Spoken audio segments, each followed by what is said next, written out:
السلام علیکم ورحمۃ اللہ وبرکاتہ۔ الحمد للہ وکفیٰ والصلاۃ والسلام علی من لا نبی بعدہ، اما بعد۔ یہ ایک سوال ہوا ہے کہ کیا اسلام میں جہیز کی ادائیگی لازمی ہے؟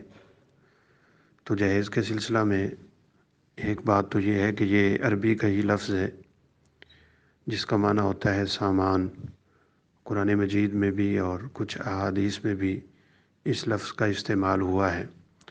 قرآن مجید میں ہے وَلَمَّا جَهَّزَهُم بِجَهَازِهِمْ، حضرت یوسف علیہ السلام کے واقعہ میں، اور احادیث میں 3 عورتوں کے ساتھ یہ لفظ استعمال ہوا ہے، سیدہ صفیہ رضی اللہ تعالیٰ عنہ، سیدہ ام حبیبہ رضی اللہ تعالیٰ عنہ اور سیدہ فاطمہ رضی اللہ تعالیٰ عنہ۔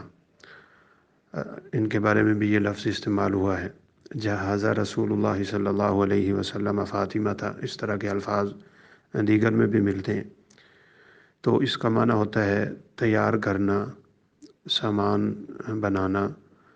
حدیثوں میں جو یہ ذکر ہے وہ تو تقریباً تیاری کے معنی میں ہے، سوائے سیدہ فاطمہ رضی اللہ تعالیٰ عنہ کے۔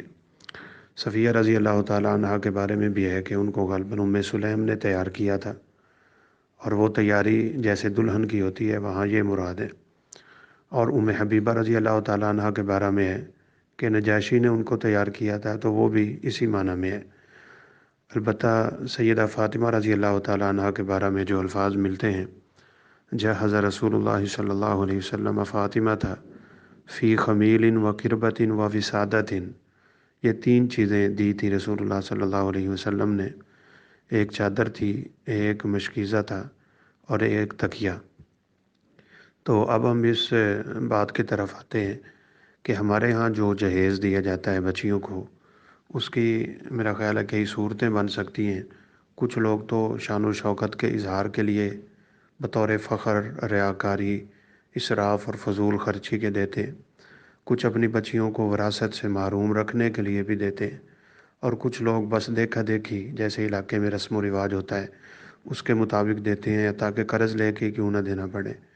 اور اس کی آخری شکل یہ بنتی ہے کہ بطور تحفہ اور ہدیہ اور ضرورت کے اپنی بیٹی کو کوئی تحفہ دے دینا، یہ ایک شکل ہے جہیز کی۔ تو پہلے ساری شکلیں یعنی ناجائز ہیں بلکہ رسم ہیں، اور کچھ تو اس میں کہہ لیں کہ گناہ کی شکل بھی بن جائے گی جب اس میں ریاکاریاں اور اسراف اور فضول خرچی اور ناجائز قرضے اور اس طرح کی چیز ہوں۔ البتہ یہ آخری شکل جائز ہے، جیسے رسول اللہ صلی اللہ علیہ وسلم نے سیدہ فاطمہ رضی اللہ تعالیٰ عنہ کو دیا تھا، بلکہ یہ بعض دفعہ ثواب کا بہت بڑا ذریعہ بن جائے گا جب آپ صلہ رحمی کے طور پہ دیں گے۔ وہ آپ کی بیٹی ہے اور وہ آپ کا داماد ہے، تو اس ضمن میں یہ یاد رکھنا چاہیے کہ ان کو کون سی چیز ہے جس کی ضرورت ہے وہ لے کے دیں۔ اب لازمی نہیں ہے کہ اس میں یہ گھریلو سامان جیسے ہمارے یہاں ماحول پایا جاتا ہے، ان کے پاس گھر نہیں ہے تو آپ گھر لے کے دیں، اس کے پاس کوئی آمدن کا ذریعہ نہیں ہے، کچھ پیسے دے دیے جائیں تاکہ وہ اپنا کاروبار چلا لے۔ اسی طرح گھر میں کوئی ضرورت کی چیز اس سے پوچھ لیا جائے۔ یہ لازمی نہیں ہے کہ عین شادی کے موقع پہ ہو، یہ بعد میں بھی ہو سکتا ہے، یہ پہلے بھی ہو سکتا ہے، اس میں انشاءاللہ کوئی بات نہیں ہے۔ تو بطور ہدیہ، تحفہ کے اور ثواب کی کمائی کے صلہ رحمی کے لیے یہ دینا جائز ہے، اور یہ نمود و نما اور دکھانا، ریاکاری اور رسم کو پورا کرنا، اس اعتبار سے یہ منع ہے اور اس سے بچنا چاہیے۔ اس ضمن میں کچھ کتابیں بھی ہیں، صلاح الدین یوسف صاحب کی کتاب بھی ہے، تو ان کا مطالعہ بھی مفید رہے گا۔ اللہ کا ملاقمین میں رسوم و رواج سے بچائے اور شریعت کے احکامات کا پابند بنائے۔ السلام علیکم ورحمۃ اللہ وبرکاتہ۔